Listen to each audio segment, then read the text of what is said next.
Здравствуйте, уважаемые телезрители! В студии Арифа Кабба мы вновь собрали для вас самые важные события и тенденции вокруг Абхазии.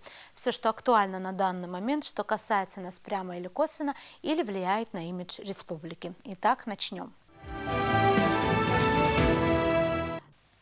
Авторитетный американский политик и экс-госсекретарь США Генри Киссинджер в своей колонке для The Spectator предлагает России прекратить боевые действия на Украине, отступить и смириться с новым расширением НАТО на восток. По Киссинджеру решение проблемы – это ее усугубление, но у многих наблюдателей есть большие сомнения, что это вообще план Киссинджера. Для начала напомним, что Генри Киссинджер – это первый в истории США чиновник, который одновременно занимал должность советника президента США по национальной безопасности и государственного секретаря США, а также звания лауреата Нобелевской премии мира и прочие регалии говорят о том, что это авторитетная фигура для западного и прозападного истеблишмента. Авторская колонка Генри Киссинджера в Spectator называется «Как избежать еще одной мировой войны». С самого начала обратим внимание на очень важный момент. Киссинджер трактует события мировой истории через призму превосходства США. Центральная идея текста – это предложение Киссинджера разрешить конфликт вокруг Украины мирным путем. Причем Киссинджер прямым текстом подчеркивает, что это конфликт между США и Россией. Киссинджер считает, что в конфликте вокруг Украины произошли, цитата, «стратегические изменения, и теперь настало время интегрировать их в новую структуру, чтобы достичь мира путем переговоров». Стратегические изменения, по версии Киссинджера, это новый статус Украины. Цитата: «Впервые в новейшей истории Украины стала важным государством Центральной Европы. В связи с этим, предлагает Киссинджер, Украина должна вступить в НАТО». Что касается мирного урегулирования, то экс-госсекретарь США предлагает, чтобы Россия и Украина прекратили огонь, после чего российские войска должны вернуться за линию разграничения, которая существовала до 24 февраля. Этот процесс снова поднимает вопросы касательно членства Украины в НАТО. Киев обзавелся одними из самых многочисленных и самых боеспособных наземных войск в Европе, чему способствовала поддержка Америки и ее союзников. В рамках процесса мирного урегулирования Украина должна будет обрести связь с НАТО, в чем бы это ни выражалось. Вариант с нейтралитетом Киева больше не имеет смысла, особенно с учетом того, что Финляндия и Швеция уже вступили в состав альянса, считает политик. Именно поэтому в мае я рекомендовал прочертить линию прекращения огня вдоль границ, которые существовали до начала российской спецоперации 24 февраля, пишет Киссинджер в своей колонке. Согласно Киссинджеру, Россия должна отказаться от новых территорий, которые были заняты после 24 февраля. А что касается Крыма, то Киссинджер предлагает сделать его судьбу предметом переговоров. Если же, считает бывший госсекретарь, на переговорах не удастся договориться ни о судьбе Крыма, ни об уходе Российской Федерации за линию разграничения от 24 февраля,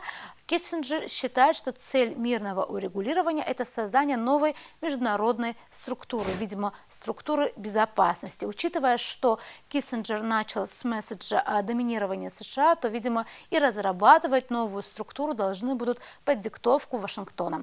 При этом, судя по логике изложения, Россию в НАТО никто принимать не планирует, зато вступление Украины, Финляндии и Швеции – это вопрос решен. Правда, Киссинджер предлагает, чтобы Вашингтон все-таки выделил России какое-то место в этой структуре, но это не точно. Цель процесса мирного урегулирования должна состоять из двух элементов. Стороны должны закрепить свободу Украины и разработать новую международную структуру, особенно для Центральной и Восточной Европы, и Россия в конечном счете должна обрести свое место в этой структуре, считает политик. В завершении Киссинджер благосклонно разрешает дать России шанс на существование, потому что в случае распада страны всевозможные риски, цитата, будут усугубляться наличием тысяч единиц ядерного оружия. В рассуждениях Киссинджера много спорных моментов, например, идея применить принцип самоопределения и провести референдумы на территориях, принадлежность которых вызывает наибольшие разногласия, и которые которые на протяжении веков неоднократно переходили из рук в руки. Еще один очень спорный момент касается референдумов, ведь результаты такого голосования очень зависят от того,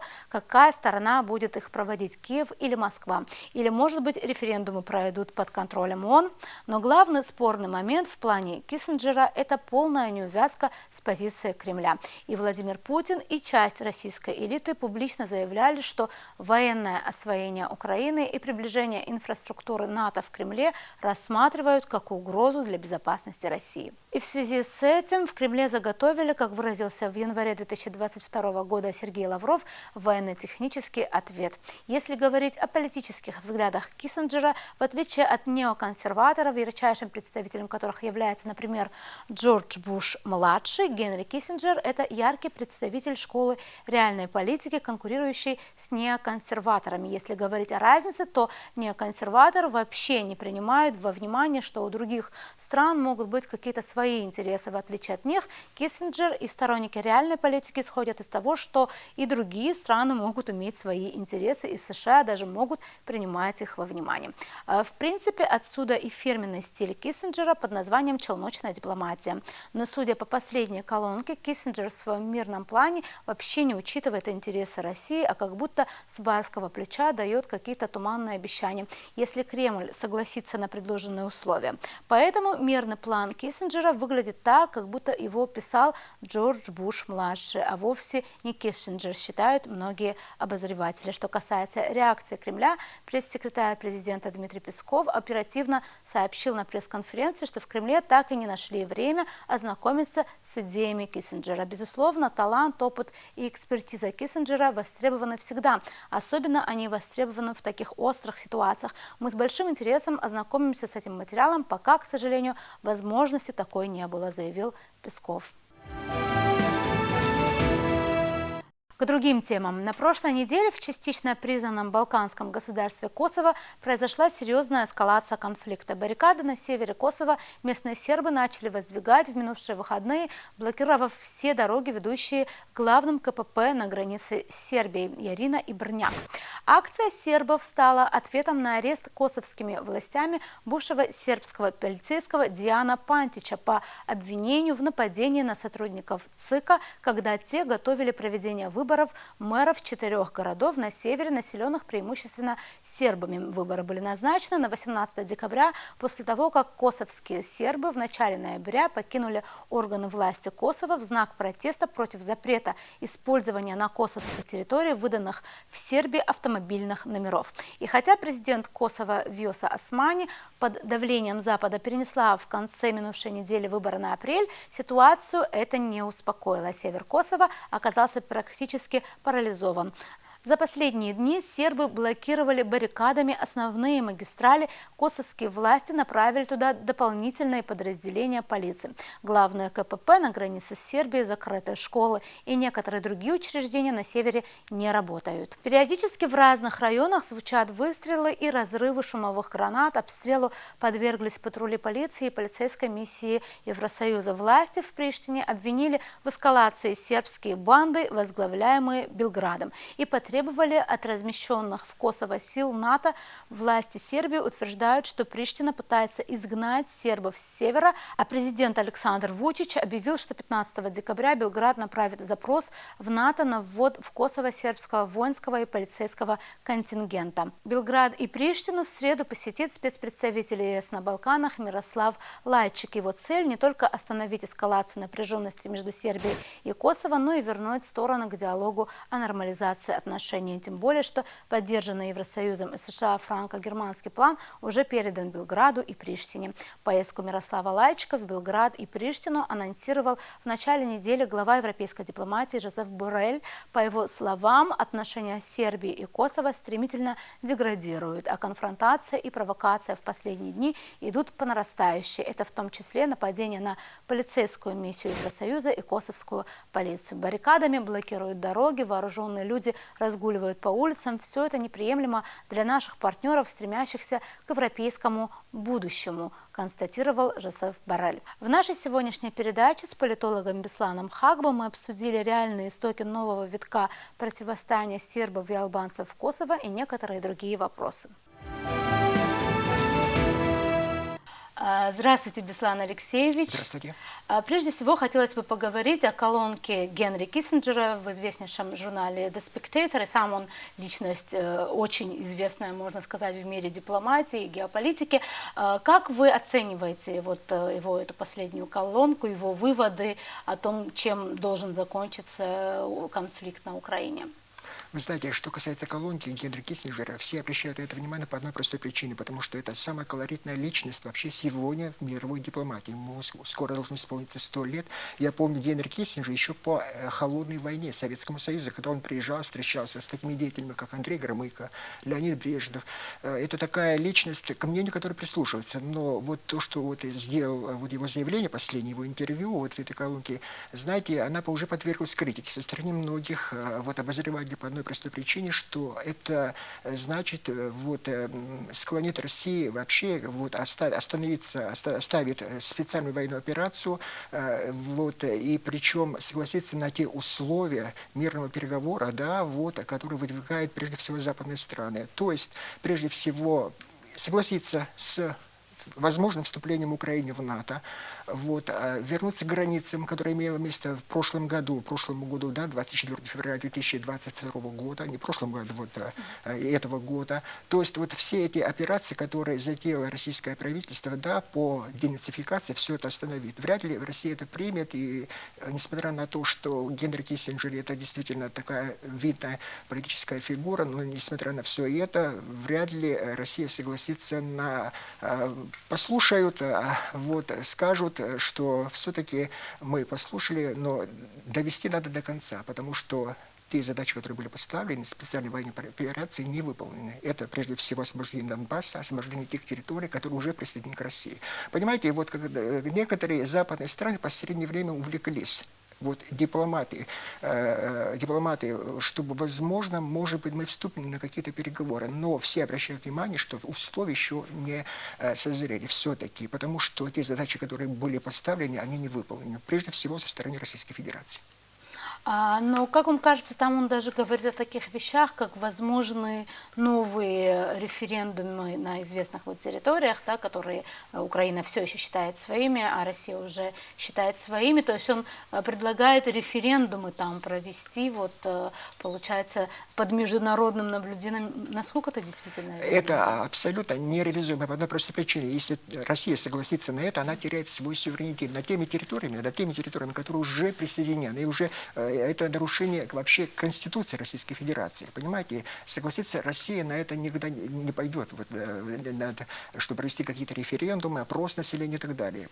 Знаете, вот присоединение Херсонской области, вообще вот Запорожья, Донбасса и Луганска уже состоялось. И все, кто трезвомыслящие вообще политики, обращают на это внимание, даже на Западе говорят, что все-таки на условии России лучше согласиться, чтобы Украина окончательно потеряла свою государственность. Понимаете, вот. Если чем дальше будет длиться вот эта операция, да, вот этот конфликт между Украиной и Россией, все-таки, наверное, Украина еще больше будет терять свои территории. Если они хотят действительно сохранить как государство Украины, как Украина, и чтобы она состоялась, надо на какие-то серьезные компромиссы с Западу пойти. И причем даже оказать давление, если надо будет, и на Украину тоже. Понимаете, вот все эти призывы и самого Генри Киссинджера, да, это действительно авторитетная личность, но я уверен, что они послушают и просто отложат, и больше вряд ли какие последствия будут иметь. Теперь немного к другой теме, которая также взбудоражила мировую общественность на прошлой неделе. Это вот некое обострение конфликта в Косово, внутри, можно сказать, вот этой частично признанной страны, между косовскими сербами и албанцами. Там опять намечается какое-то серьезное противостояние. Сербы их обвиняют в том, что они хотят их вытеснить из страны. В основном вот в этом заключается конфликт. Как вам кажется, почему происходит это обострение и почему так обращают на него внимание все, там, например, Европейский Союз послал туда, собирается послать армию, скажем так, дипломатов, чтобы все это быстро-быстро затихло?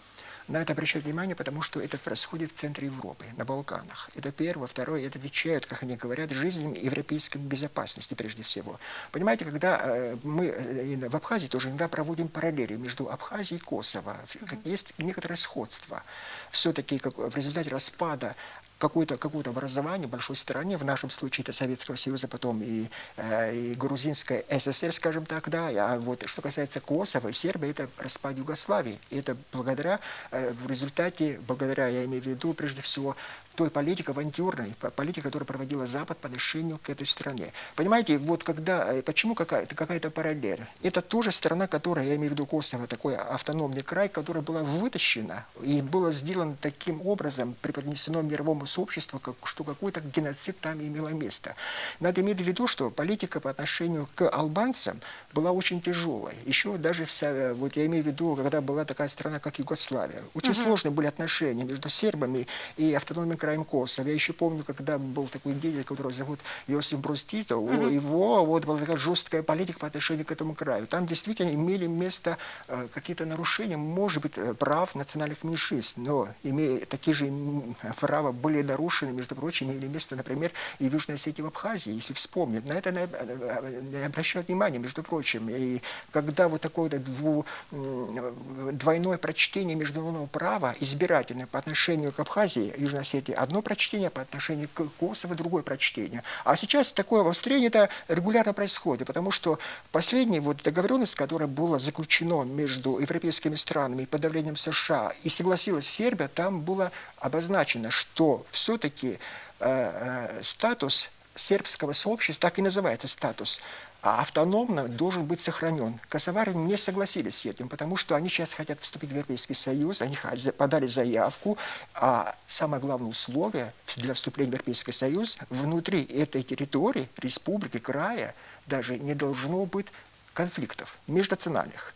Вот это хотят, вот воспользовавшись вот случаем, который происходит в мире, да, вот беспорядка, хаоса, да, может быть, удастся, как они говорят, решить проблему. Отсюда вот такое обострение. Но я сомневаюсь, что, во-первых, сербы согласятся, во-вторых, несмотря на то давление, которое оказывается последнее, да, в Сербии пока удается устоять.